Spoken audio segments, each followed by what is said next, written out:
అవినీతి పరుల గుండెలు చీల్చేందుకు ప్రజల చేతిలోకి పాశుపతాస్త్రంలా వచ్చింది సమాచార హక్కు చట్టం. అధికార యంత్రాంగంలో పారదర్శకత, జవాబుదారీతనం తీసుకురావడం కోసం వచ్చిన ఈ చట్టానికి నేటికి 7 ఏళ్లు.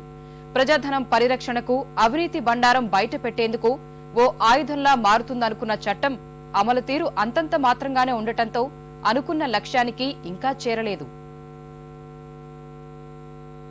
ప్రభుత్వాలు, వాటి శాఖలు ప్రజలకు జవాబుదారీగా ఉండాలంటే సమాచారంలో పారదర్శకత చాలా ముఖ్యం.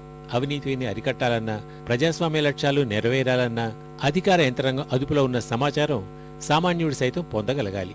అలాంటి సమాచారం అందుకునేందుకు వచ్చిన వజ్రాయుధమే సమాచార హక్కు చట్టం. 2005 నవంబర్ 12న ఈ చట్టం అమల్లోకి వచ్చింది. 7 ఏళ్లు పూర్తి చేసుకుని 8వ పడిలోకి అడుగుడిన సహచట్టం అమల్లోకి వచ్చిన తర్వాత కొన్ని చోట్ల అనుకున్న లక్ష్యం నెరవేరగా, మరికొన్ని చోట్ల ఆశించిన ఫలితాలు రాలేదు. దేశవ్యాప్తంగా అనేక కుంభకోణాలు సహచట్టం ద్వారా వెలుగులోకి వచ్చి వందల కోట్ల రూపాయల ప్రజాధనం కాపాడింది. కామన్వెల్త్ నుంచి ఆదర్శ్ కుంభకోణం వరకు నేతల అక్రమాలు గుట్టురట్టు చేసింది సహదరఖాస్తు ద్వారానే.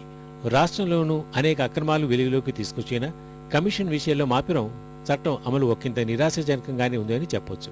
క్రమం తప్పకుండా నివేదిక అందిస్తూ దేశంలోకెల్లా ముందున్నామని సహ కమిషన్ చెప్తున్నా నివేదికలో డాంబికాలు తప్ప నిక్కచ్చిగా వ్యవహరించిన దాఖలాలు కనిపించడం లేదు.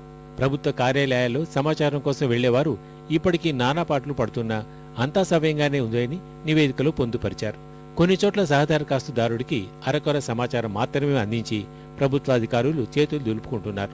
ప్రభుత్వం ఇతరత్రా విషయాలకు ఇస్తున్న ప్రాధాన్యత, అడ్వర్టైజ్మెంట్ల కోసం వెచ్చిస్తున్న ఖర్చు ఈ చట్టం కోసము 1% కూడా వెచ్చించట్లేదనేది నిర్వివాదాంశం.